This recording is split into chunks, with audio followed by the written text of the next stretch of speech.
Selama ini pengobatan Eva selalu terhambat masalah biaya. Walaupun aku mempunyai kartu sehat, namun tetap saja harus mengeluarkan uang yang tidak sedikit. Iya, kalau sembuh mah memang. Tapi untuk dia nanti berumah tangga, saya itu kurang ini. Sama dengan pikiran istri saya. Jadi kurang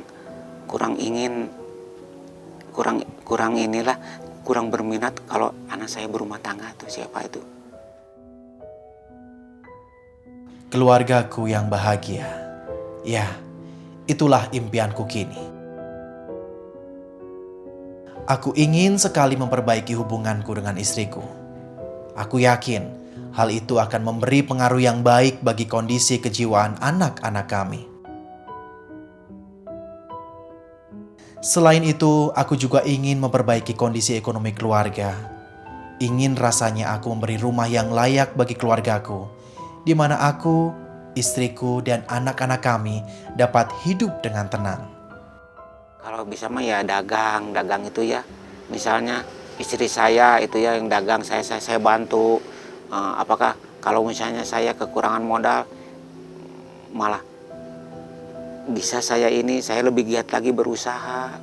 Kalau misalnya menambah modal buat saya. Selama ini pengobatan Eva selalu terhambat masalah biaya. Walaupun aku mempunyai kartu sehat, namun tetap saja harus mengeluarkan uang yang tidak sedikit. Untuk obat saja, aku harus mengeluarkan ratusan ribu rupiah setiap bulannya.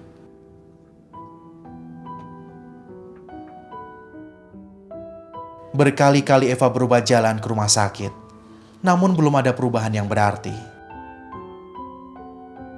Dan tak terasa, 8 tahun sudah anakku menderita kelainan jiwa dan hanya mendapatkan pengobatan sekadarnya. Ingin rasanya aku membawanya ke rumah sakit jiwa untuk dirawat total, tapi selalu saja ada kendala. Ya disuruh pulang. Sana katanya udah sembuh. Suruh pulang, tapi nyatanya udah pulang ke rumah masih aja kayak gitu.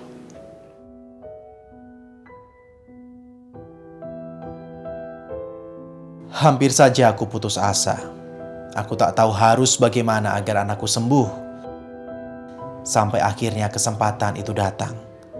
Anakku Eva dapat dirawat di Rumah Sakit Jiwa Cisarua Cimahi. Aku berharap suatu saat Eva akan kembali ke rumah dalam keadaan sehat. Namun kekhawatiran akan masa depannya masih membayangi pikiranku. Kadang aku merasa pesimis akan nasib Eva di masa yang akan datang. Sebaiknya siapa itu ya sampai di situ sajalah. Artinya sembuh atau tidak, jangan sampai berkeluarga gitu. Jadi saya tidak punya ini pikiran kalau dia itu sampai berkeluarga gitu. Kenapa tuh, Pak? Ya takut nanti lebih menyusahkan lagi kalau misalnya punya keturunan atau gimana. Sebenarnya aku ingin sekali melihat Eva menikah suatu saat nanti. Tetapi aku khawatir apakah ada seseorang yang bersedia menerima Eva apa adanya. Kalau menikah itu, apakah laki-lakinya itu bagaimana? Apakah punya saudaranya yang mau mengerti keadaan anak saya, mau membantu? Nanti saya bisa lepas. Kesusahan sepertinya bersahabat dengan hidupku. Hal ini kadang membuatku menjadi tidak bersemangat menghadapi hidup ini. Sebenarnya kalau saja aku mampu membiayainya, aku ingin anak bungsuku Elvira terus bersekolah hingga SMA. Namun sepertinya ia mengerti akan kondisiku ini. Pira kalau udah keluar SMP, kelas 3 sekarang mau cari kerja. Mau bantuin si mama. Nggak mau dilanjutin ke SMA nggak? Dan kini, sekali lagi, aku hanya bisa pasrah. Apapun yang akan terjadi pada keluarga kami nanti, akan kuterima dengan hati yang lapang.